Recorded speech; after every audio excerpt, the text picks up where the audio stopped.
Because another thing that the book was saying, at least the one relating to menopause, is that the amount of strain and mental taxation that a lot of women in industrialized countries experience as it relates to just workplace stresses has such a demand and such a taxation on their body that it isn't just like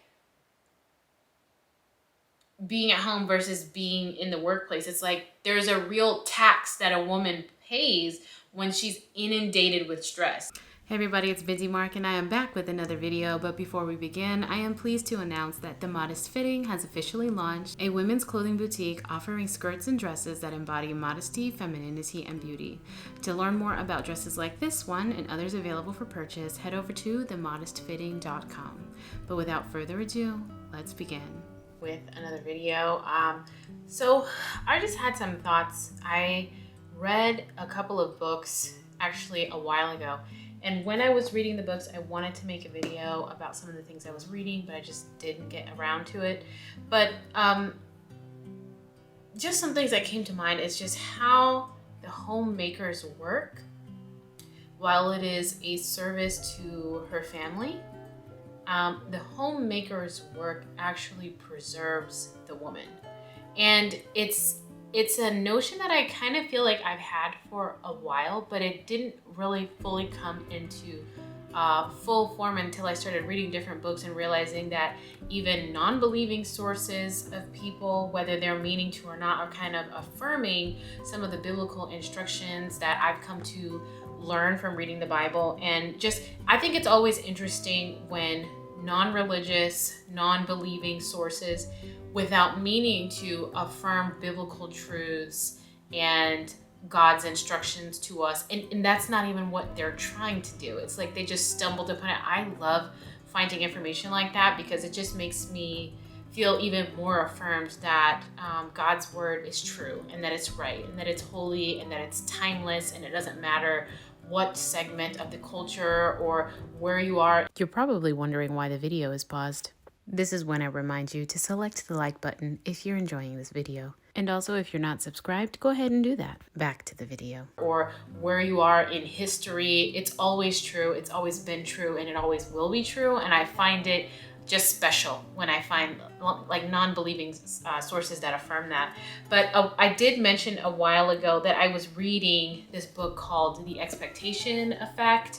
And I had touched on what that book talked about as it relates to aging and our attitude towards it. But there was another section of the book that talked about the meaning and the value of work, and work more specifically stated physical labor, like moving your body and the value that it has. And I know, like on this channel and in other related channels, we talk about our roles as homemakers and the work of a homemaker, which by and large is what some people would just consider kind of like the drudgery of housework and, oh, I've got another pile of dishes or another load of laundry, I've got to clean the toilets. And I've stated on this channel before that there's a way that we have to find the beauty in the drudgery. I think that was in Fascinating Womanhood that I read, where the author was talking about there does come a point where you have to actually find beauty in the mundane,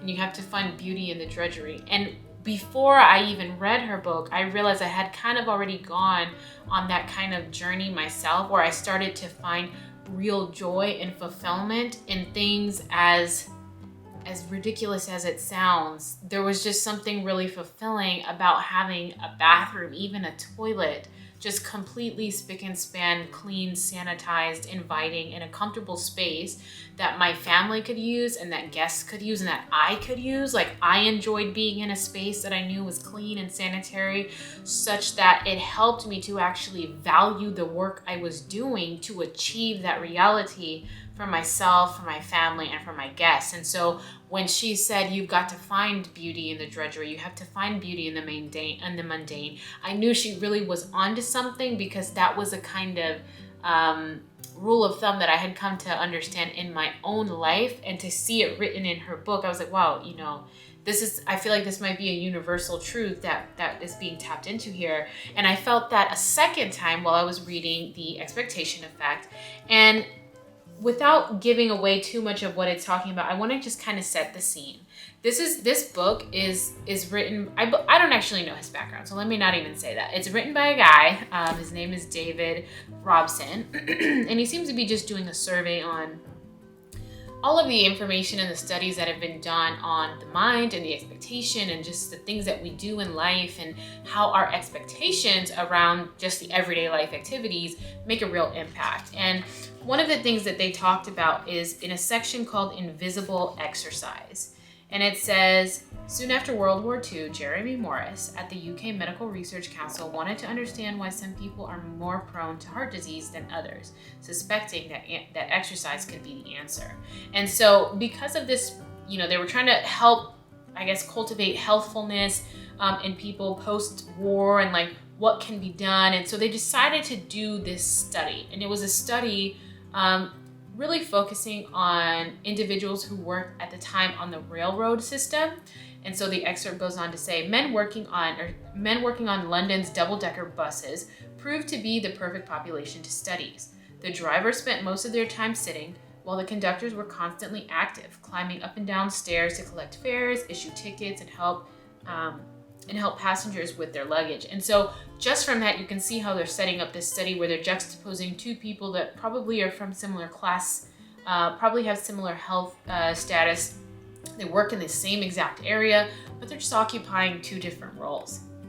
And so then the study goes on to say, although this was relatively gentle exercise, Morris found that the daily activity roughly halved the bus conductor's risk of heart failure. And I thought that was a really interesting find. It seems like it's pretty straightforward and that, that would be a common sense conclusion to come to. But then they said that they wanted to kind of like test the efficacy of their findings. And so they did, I don't know if it was the same people, but another study was done.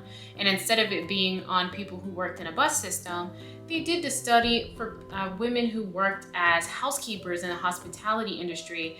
And that's where I saw that there was some parallel between the work of these housekeepers and how the findings that they found could translate to the meaning and the impact of the work of the homemaker and what it means for the woman who enters into the vocation of homemaking. And I thought that was interesting, so I'm going to continue reading what it said. Crum and Langer suspected that few of these cleaners, being the housekeepers, were aware of the sheer amount of exercise that their job entailed, emphasizing that it did not need to be hard or painful to be good for one's health. It is simply a matter of moving one's muscles and burning calories. They then offered some details about how energetic demands of the cleaner or the housekeeper's work, like for example, changing the linens for 15 minutes, burned 40 calories, vacuuming for 15 minutes, burned 50 calories, cleaning a bathroom, burned 60 calories. All of these things on an aggregate level ended up having a profound effect by the end of the week. The book goes on to say, despite reporting no alterations to their diet or increased physical activity outside of work, these housekeepers, once they were informed about the meaning of their work and how even what they would likely consider just to be small menial subtasks of their role and of their job, when they were informed about how this kind of work could translate into health benefits and improve their overall well-being, it says, the cleaners who had received this information about their work had lost about 2 pounds each, and their average blood pressure had dropped from elevated to normal. This shift in expectation and the meaning that the cleaners ascribed to their work activities had changed their physical bodies. And I thought that was a really interesting point that the book drew out, because I think that, one, because our culture doesn't really value the work of a homemaker, and it does not value the contribution of a homemaker. Even sometimes women who choose the vocation of homemaking, they themselves don't value the work that they do at home. They themselves don't value the contribution that they make to their families, and because they don't value the work, it gives them an improper attitude towards their work. And per this book and what what it is implying is that when we have the incorrect attitude about what it is that we're doing, we actually rob ourselves of the full benefits, in the same way that some of these housekeepers, even though they didn't change anything about the work they were doing for their 9-to-5 job, they didn't start cleaning more rooms, they didn't necessarily start scrubbing the toilets harder. It's just they were told, hey, these little things that you're doing to complete your work actually has profound impact on your body. Just being told that information caused them to change their minds about what they were doing, and they actually saw that change in mindset, that change in expectation register as real difference in their physical bodies. And it made me start to think, I wonder if we would see the same or a similar kind of impact amongst homemakers. If homemakers understood that, yes, I know there's yet another load of laundry to deal with, but in your doing it, you're not only are you serving your family, you are serving your own body. And that this little bit of moving of the muscles, this little bit of straining, stretching, the muscles expanding and contracting, it's a 15-minute, 20-minute investment of time that returns as a kind of preserving of the body over time. And it made me start thinking more profoundly about, I wonder if God knew that in the work of homemaking, what some people would consider just the housework and the chores and the drudgery, I wonder if in his infinite wisdom, he understood there is actually a kind of preservation for the one who does the homemaking work. Is that potentially why he told us to do it? Did he tell us to keep our homes because not only is it going to benefit our husbands and our children, but he knew that us doing the work of keeping our homes was in a way going to keep us, that it was going to keep us and preserve us over the long run? That's something that I think about. I'm not going to assert that the Bible says that, but it's something that I thought about as I was kind of connecting the dots on a higher level. I found myself reading another book. While I am not a menopausal or premenopausal woman, I do know that menopause is a season that comes for it's a season that's going to be included in every woman's life. And so at 33, I'm not necessarily looking forward to it, but I'm looking ahead to it. I recognize that's something that's going to be in my future. And as with all of the things that I don't know, anything that I don't know about, I try to read a book on it so that I can educate, take responsibility to self-educate. And I was reading this book on menopause and what it's like and what it should be like, what it usually is like, how the experience of menopause is different for different women across the globe, and how just different things that I had never considered before. I'll actually leave the book title in the description below because I actually listened to it in an audio version, so I don't have the physical book to reference, sadly. But just like a summary of one of the points that they mentioned that I was like, wow, that's really interesting, and it kind of ties into what I read in The Expectation Effect. They were saying that while stereotypically menopause is usually a dreaded season in a woman's life, it's something that women try to run from. They don't want to acknowledge that they're premenopausal or that they're menopausal, but part of that is because of the way that women, so the book alleges, is that women in industrialized nations tend to experience menopause in an entirely different way than women who are in less developed countries, in countries where women are more at home and or still working in agricultural and agrarian societies. And what the book was alleging is that when nations see a shift from women leaving their homes and the work that is done in the home, or women leaving more family type businesses that are run at home, as we have seen historically, where women may have done a lot of the gardening. So if the men were the hunters, the women were the gatherers. So the women would sow seeds and they would have a huge role in the agricultural activity in their families and in their cultures. What the book was saying is that when we see nations that usually have women at home and doing things like what we would see in a modern day homestead. When we see women leaving that kind of circumstance to instead a more industrialized, corporate, and said more plainly, a sedentary role in a workplace where they move very little, that's where they tend to see differences in women having menopausal expressions that are vastly different. Whereas women who live lives that are more active because of what we talked about just a moment ago, they're doing more housework, they're scrubbing toilets, they're washing dishes, they're folding laundry, they're picking up children, putting children down, they're holding babies, they're nursing babies. They're just active.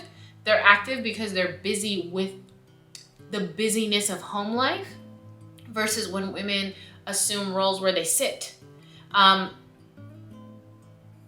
Women occupying more sedentary roles tend to see more aggravated and exaggerated symptoms of menopause. At least that's what the book was alleging. And I just thought that was a really interesting point for them to draw. It takes me back to the point where I was making before. I wonder if the Lord in his wisdom prescribed one of the tasks, not the entirety of our role, but one aspect of our role being keeping of the home. Because I wonder if there is a kind of, while people hate the idea of housework, I wonder if the one who does it and does it diligently and with a good attitude as unto the Lord, if there is a kind of hidden reward in that obedience that science and doctors are just beginning to catch up with. Because as far as I understand it, both of the authors of these books that I was reading, the one about the expectation effect, which is about the mind, and the other one who is a doctor who just works in the field of medicine specifically for women, I don't know that either one of them are believers, and yet the conclusions that they're finding, whether they mean to or not, are really affirming and I think reinforcing that there is real value, benefit, and even reward for women who are diligent with their hands in their homes, even to what people might say, this isn't really exercise, it's just me picking up a tub of laundry. This isn't really exercise, it's just me standing at the kitchen sink for 20 minutes. Well, science is appearing to say otherwise. And that perhaps, what would that look like over a lifetime? Like, what would a lifetime of diligent homemaking, how would that serve the family, but more profoundly, how would a lifetime of diligent homemaking serve the woman? I would love to see a study on that. If anyone was interested in doing something like that, I have more questions than I have answers. I thought it was very interesting how all of these different sources, from my perspective, were pointing back towards biblical instruction, you know? And I just thought that was really interesting. So much so that I wanted to make a video and talk about it. I'm sad it took me this long to do it, but I just thought that was so interesting. How, their science is saying, the work of a housekeeper and how that translates to homemaking, that preserves her, it keeps her healthy. Working where you're up and on your feet and you're moving and you're busy running after children and you're taking care of the home and you're busy with that, it's a kind of work that is life-giving instead of life-diminishing in the way that we see in more industrialized countries, as the book was alleging. I just thought that was really interesting. I thought that was really, really interesting, and I just want to know your guys' thoughts. I know that that's, for some people, especially if they don't fit nicely into where I'm going with the conversation about how, I wonder if there is something really preserving. Because another thing that the book was saying, at least the one relating to menopause, is that the amount of strain and mental taxation that a lot of women in industrialized countries experience as it relates to just workplace stresses has such a demand and such a taxation on their body that it isn't just like being at home versus being in the workplace. It's like there's a real tax that a woman pays when she's inundated with stress. Now, if you're not in a very high stress job, it probably wouldn't necessarily translate to the same degree, but there's just something about different kinds of work affect women differently. There is a kind of work that at the end of the day, it's a drain. Like, you're tired and you're drained. And then there's a kind of work that you're tired at the end of the day, but you're not drained. It kind of filled you as opposed to drained you. And it's a nuance that's somewhat hard to articulate. But as always, I want to know what you guys think. Let me know what your thoughts are in the comment section below. As always, thank you for tuning in, and I will see you next time.